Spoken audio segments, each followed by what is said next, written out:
Saparyaga Shukramakayam Apabranam Asnaviram Shuddham Apapavidham Kavir Manishi Paribhu Swayambhu Yatha Tathyo Arthan Vyavada Shashvatibhya Samabhya.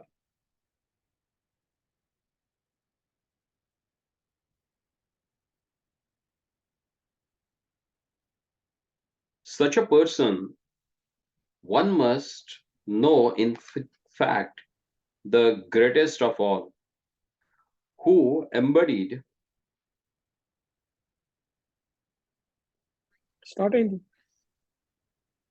such a person must factually knows the greatest of all, the personality of a Godhead, who is embodied, omniscient, beyond reproach, without wings, pure and uncontaminated, the self-sufficient philosopher who has been fulfilling everyone's desire since time immemorial.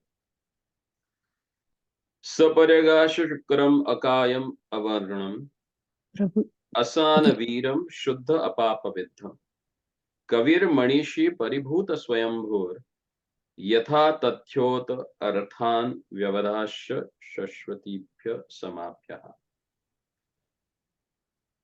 Such a Prabhuji, person one doubt, Prabhuji. must, yeah. Prabhuji, why in this, previous text they are saying, Prabhupada is saying 80% of the known qualities of the whole. Why not 100%? And never heard about 80%. See, 80% of qualities are there with the living entities. If you read first part of Nectar of Devotion, there Rupa Goswami Pad has very clearly explained about that. See, there is a categorization of like a human beings, yakshas, rakshasas, devas, then saptarshis, then Brahmaji, then Lord Shiva, and then comes their lordships. So everyone has the percentage of qualities, So the highest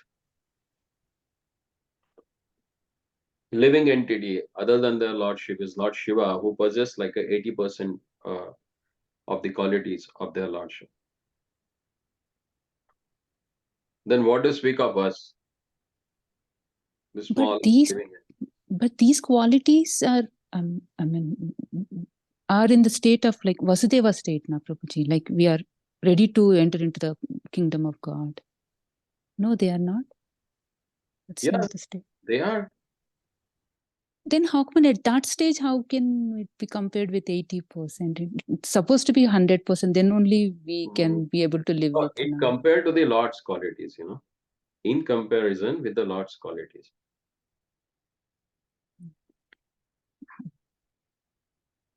We are having the qualities that is 80% in compared to the 100% qualities of the Lord. Otherwise, we will become Lord. No?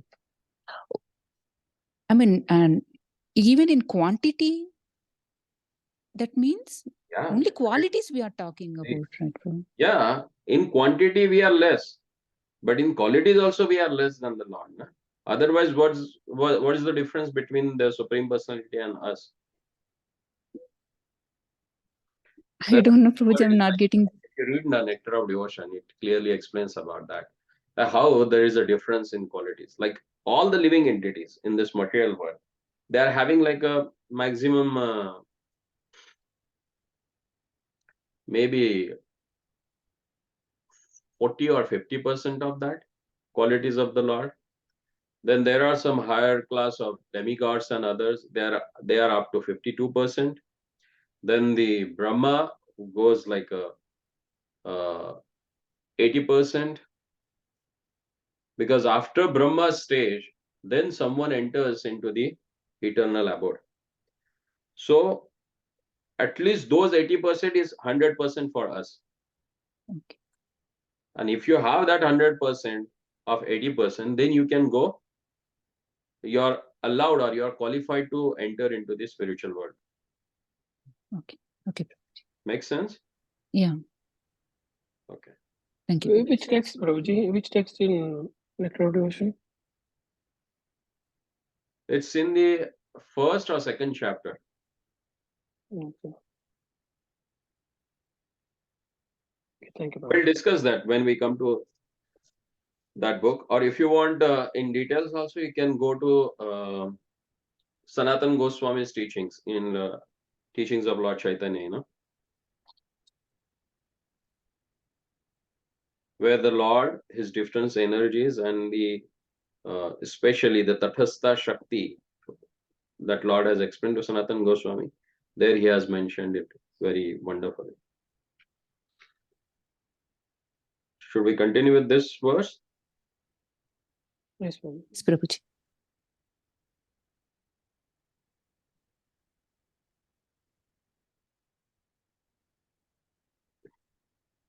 Such a person must factually know the greatest of all, the personality of a Godhead, who is embodied, omniscient, beyond reproach, without wings, pure and uncontaminated, the self-sufficient philosopher who has been fulfilling everyone's desire since time immemorial.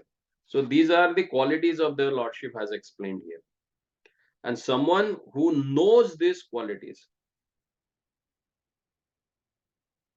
of their Lordship is considered as a greatest of all. In the purport, Prabhupada says, here is the description of the transcendental and eternal form of the absolute personality of a Godhead. The Supreme Lord is not formless. He has his own transcendental form, which is not similar at all similar to the forms of the mundane world. The form of the living entities in this world are embodied in the material nature, and they work like any material machine. See, people with this wrong understanding about their Lordship, they always compare their Lordship with our senses, you know.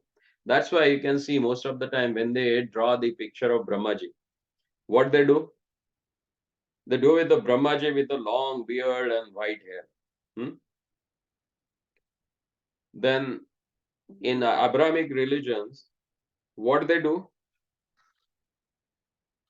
They tend their Lordship as a oldest person, having a long beard, bald, and some long hairs of head, you know, because they try to compare Lord, the God is oldest, so he must be old person. But it's not like that. His form is not, he does not have a similar form as we have. His form is totally transcendental. With a mundane comparison, we can't compare the qualities and attributes of the Lord. That's why it is said that who is unembodied, omniscient, and beyond reproach, and who is uncontaminated.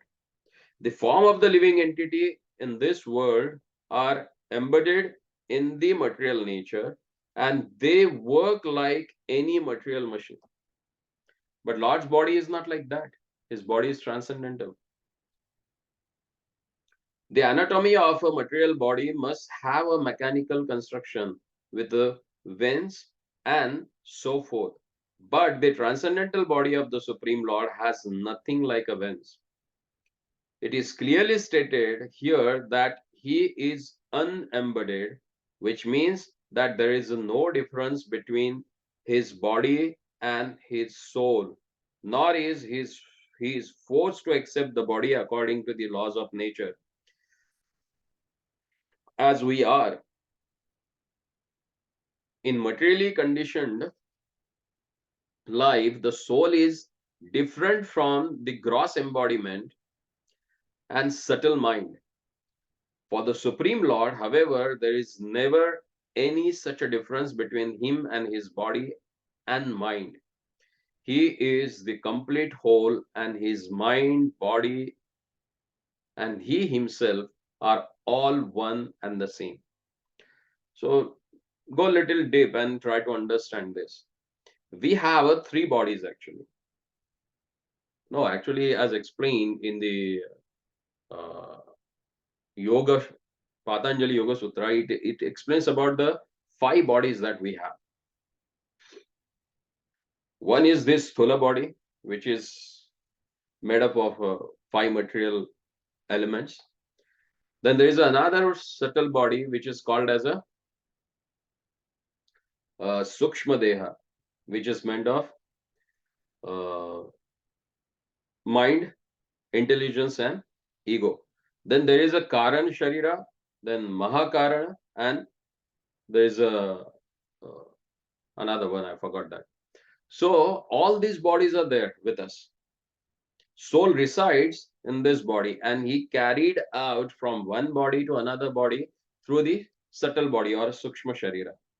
But Lord does not have that, because there is no difference between he, his body, his mind, his intelligence, because he does not have that material things. He is a transcendental, so his mind, his body, everything is same.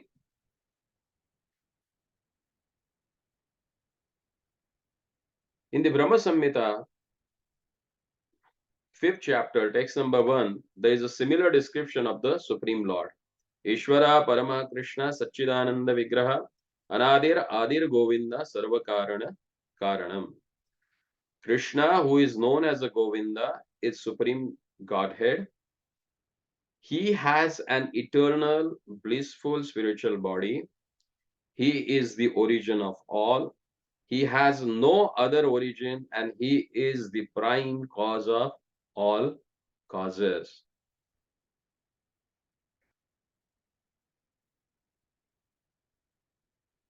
He is described here as Satchidananda Vigraha, which means that he is the eternal form fully representing transcendental existence, knowledge, and bliss.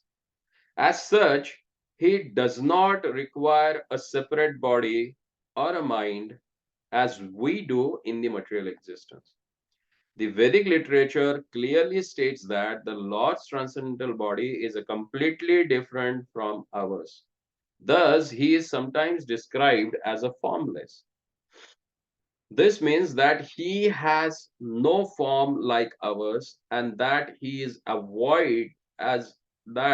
devoid of a form we can conceive of. In the Brahma Samhita, chapter 5, text number 32, Angani yasya sakalendriya vrittimante Pashyanti panti kalayanti chiram jagante Ananda chinmaya sadujvala vigrahasya Govindamadi purusham tamaham bhajami. I worship Govinda, the primeval Lord, whose transcendental form is full of bliss, truth, substantiality, and is thus full of the most dazzling splendor. Each of the limbs of that transcendental figure possess in himself the full-fledged functions of all the organs, and eternally sees, maintains, and manifests the infinite universes, both spiritual and mundane. It is further stated here that with each and every part of his body, he can do the work of the other senses. This means that the Lord can walk with his hands, accept things with his legs, see with his hands and feet, eat with his eyes, etc. In the Shruti mantras, it is also said that although the Lord has no hands and legs like ours, he has a different types of hands and legs by which he can accept all that we offer him and run faster than anyone. These points are confirmed in the 8th mantra through the use of words like Shukram, omnipotent. The Lord's worshipable form, that is Archa Vigraha, which is installed in temples by authorities, acharyas, who have realized the Lord in terms of mantra 7, in non-different from the original form of the Lord. The Lord's original form is that of Sri Krishna, and Sri Krishna expands himself into an unlimited number of forms, such as Baladev, Ram, Narsimha, Varaha. All of these forms are one and the same personality of a Godhead. Similarly, the Archa Vigraha worshipped in the temple is also an expanded form of the Lord. By worshipping the Archa Vigraha, one can at once approach the Lord, who accepts the service of devotee by his omnipotent energy. The Archa Vigraha of the Lord descends at the request of Acharyas, the holy teachers, and works exactly in the original way of the Lord by virtue of the Lord's omnipotence. Foolish people who have no knowledge of Ishopanishad or any of the other Shruti mantras consider the Archa Vigraha, which is worshipped by the pure devotee, to be made of material elements. This form may be seen as a material by the imperfect eyes of the foolish people or Kanishtadikaris. But such a people do not know that the Lord, being omnipotent and omniscient, can transform matter into spirit and spirit into matter as he desires. And we have many examples, like a Sampat Kumar or Ramapriya Bhagwan, who resides in Melkote now. That Badshah, he took it, he considering him as a god. But there, his daughter, she thought that he's her husband. So she accepted him as her husband and she started rendering service. And that same Archa Vigraha started eating grapes and whatever she offered. So that is the omnipotency of the Lord. And we have the another example of Sakshi Gopal, the beautiful Archa Vigraha of Sakshi Gopal, who walked from Vrindavan to Odisha to become a witness of one of his devotees. So that shows the omnipotency of their Lordship, how he can convert the matter into spirit, because he is omnipotent and he is omniscient, so he can do anything. In Bhagavad Gita, chapter 9, text number 11 and 12, the Lord regrets the fallen condition of a man with a little knowledge who deride him because he descends like a man into this world. Such a poorly informed person do not know the omnipotence of the Lord. Thus, the Lord does not manifest himself in full to the mental speculators. He can be appreciated only in a proportion to one's surrender to him. Ye yathamam prapadyante. The fallen condition of the living entity is due to entirely to forgetfulness of their relationship with God. See, our fallen condition is because of forgetfulness of our relationship with the Lord. In this mantra, as well as in many other Vedic mantras, it is clearly stated that the Lord has been supplying good to the living entities from time immemorial. A living being desires something, and the Lord supplies the object of that desire in proportion to one's qualification.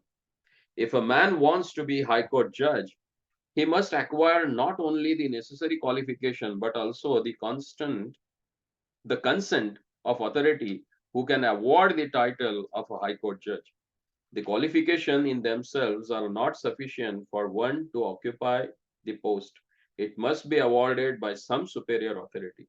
Similarly, the Lord awards enjoyment to living entity in proportion to their qualification. But good qualifications in themselves are not sufficient to enable one to receive awards. The mercy of the Lord is also required. See how wonderfully Prabhupada has explained this. Sometimes we look at someone and says, oh, How come this guy is not qualified, but still he is sitting on that post, and someone is more qualified than him, but he's not on that post? Why? Because the mercy of Lord is not there. बोलते हैं ना कि अगर खुदा मेहरबान तो गधा पहलवान, भगवान की दया हो तो गधा भी पहलवान बन जाता. So what do you need? The mercy of their lordship.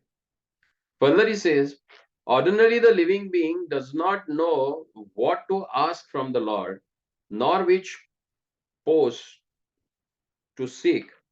When the living being comes to know his constitutional position, however, he asks to be accepted into the transcendental association of the Lord in order to render transcendental living service unto him. Unfortunately, living beings under the influence of material nature ask for many other things, and they are described in Bhagavad Gita, chapter 2, text number 41. Vyavasayatmika buddhir ekeha kurunandana bahushaka yanantasya buddhayo avyavasayinam. As having divided or split intelligence, spiritual intelligence is one, but mundane intelligence is diverse. In Srimad Bhagavatam, 7th canto, 5th chapter, text number 30 and 31, Sri Prahlad Maharaj, he says, Matirna Krishna Parato Sato Va Mityo Vipatyet Gruha Vratanam Adanta Govir Vishatam Tamishram Puna Punashcharvita Charvana Nate Vidu Swarthagatim Hi Vishnum Durashaya Ye Bahirarthamanina Andhayatande Rupaniyamana Devi Shatantra Urvidam Nibastha. So here, Sri Prahlad Maharaj, he explains about those people who are captivated by the temporary beauties of the external energy, forget the real aim of the life, which is to go back home, back to God here. Forgetting this, one tries to adjust things by various plans and programs, but this is like a chewing what has already been chewed. Nonetheless, the Lord is so kind that he allows the forgetful living entity to continue in the way without interference. Thus, in mantra of Sri Ishopanishad, this mantra of Ishopanishad uses the very appropriate word yatha tathyotha, indicating that the Lord rewards the living entity just in pursuance of their desires. If a living being wants to go to hell, the Lord allows him to do so without interference. And if he wants to go back home, back to Godhead, the Lord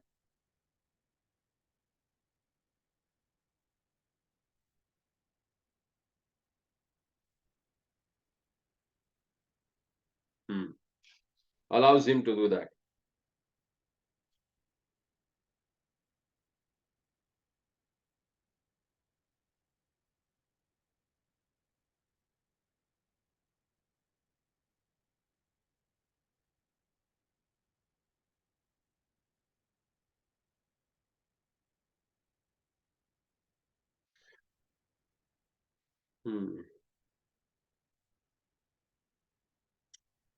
God is described here as a Paribhuva, the greatest of all.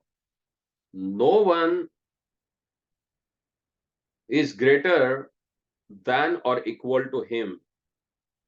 Other living beings are described here as beggars who ask goods from the Lord. The Lord supplies the things the living entities desire. If the entity were equal to the Lord in the potency, if they were omnipotent and omniscient, there would be no question of their begging from the Lord, even for so-called liberation. Real liberation means going back to Godhead. Liberation, as conceived of by an impersonalist, is a meek, and begging for a sense gratification has to continue eternally unless the beggar comes to his spiritual senses and realizes his constitutional position. In Marathi, there is a nice abhanga. होणी गुरुपुत्र अजुनी कारे भ्रांती कासियाची खंती करशितो असा कल्पवृक्षा तळी बैसे निशिदिनी भीक दीनवाणी माग शिका. Being the son of spiritual master, if someone sits under the kalpavriksha and he starts begging, what he is going to get? What he is asking, that only, but not the highest thing. So when you really want to achieve the highest thing, then what do you have to do? You have to understand that when we render service to their Lordship and when we establish our forgotten relationship with the Lord, then and then only we are going to get happiness. So Prabhupada further says, only the Supreme Lord is self-sufficient. When Lord Krishna appeared on earth 5,000 years ago, he displayed his full manifestation as a personality of a Godhead through various activities. In his childhood, he killed many powerful demons such as Aghasur, Bakasur, and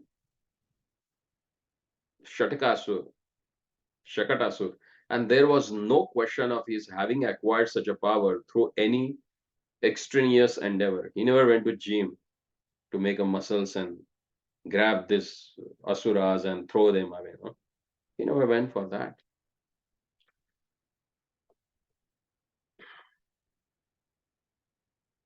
He lifted Govardhan Hill without ever practicing weightlifting. He danced with the gopis without social restriction and without reproach. Although the gopis approached him with a paramour's feeling of love, the relationship between the gopis and Lord Krishna was worshipped even by the Lord Chaitanya, who was a strict sannyasi and rigid follower of a disciplinary regulations.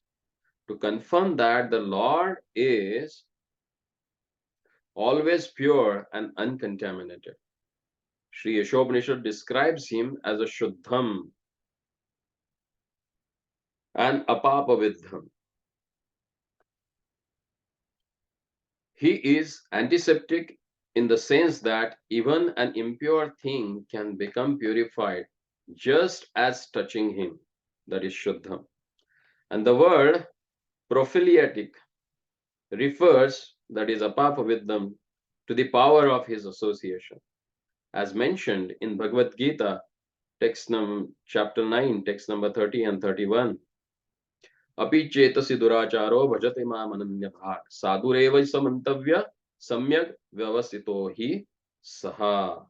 In the beginning, the devotee may appear to be sudurachara, not well behaved in the beginning, but he should be accepted as a pure because he is on the right path. This is due to prophylactic nature of the Lord's association. The Lord is also apapavidham because sin cannot touch him. Even if he act in a way that appears to be sinful, such actions are all good, for there is no question of his being affected by sin, because in all circumstances he is Shuddham, most purified. He is often compared to the sun. The sun extracts moisture from many untouchable places on the earth, yet it remains pure. In fact, it purifies obnoxious things by virtue of its sterilizing power. If the sun, which is material object, is so powerful, then we can hardly being imagine the purifying strength of all powerful Lord. So here, not only the qualities of their Lordship has explained, but all contradictions that get resolved in their Lordship. Whatever he does, In the eyes of a layman, that may be a sinful, but that act become more glorious. Like stealing is a not good thing. If we do that, we get bitten. But if Lord does that, it gets glorified. Vraje prasiddham navanita choram brajangananam dukula choram. He has stolen away the clothes of Vrajanganas, and it is glorified by the great sages. If we do that, that's the difference. Those qualities of the Lord and those activities that he has performed, on material point of view, which people may think they are immoral, but by singing those qualities, one's heart gets purified. Can you imagine? It's totally contradictory. That's why he's called as a apa viddham. Whoever comes in contact with him, whatever comes in touch with him, that gets purified. And Prabhupada has given a wonderful example of a sun. Sun rays, they evaporate water from each and every substance, not only from the ponds or oceans, from excreta, from filthy place, from everywhere, they evaporates water. And actually, not only evaporates, but that purifies, that sterilizes that water and makes it usable for, So same way, if it is happening with the material things, then what to speak of a spiritual thing? That we need to understand. So these verses actually from 4 to 8, there the Supreme Lord, we can understand through these verses that the Supreme Lord is the greatest person and possess unique characteristics. Within him, all contradictions are resolved. The pure devotees see everything and everyone in relation to him and are therefore completely free from anxiety on the transcendental platform. By rendering devotional service in this consciousness, they realize him directly. So here ends the third section of Ishopanishada, and there are two more that we can continue. Okay, so if you have any question, any query about this, we can discuss.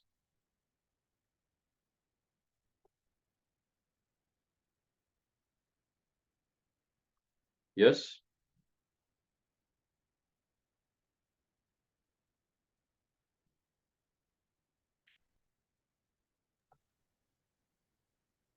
Thank you so much, Prabhuji. We really enjoyed the discourse today. Oh, Mathura Vallabh Prabhu, most welcome. Yes, Prabhu. So, yeah. Family Prabhu. From your home. Yeah. So any question or any discussion regarding these verses? If not, then we will stop here and we'll continue tomorrow. Same time at 7:30. Okay?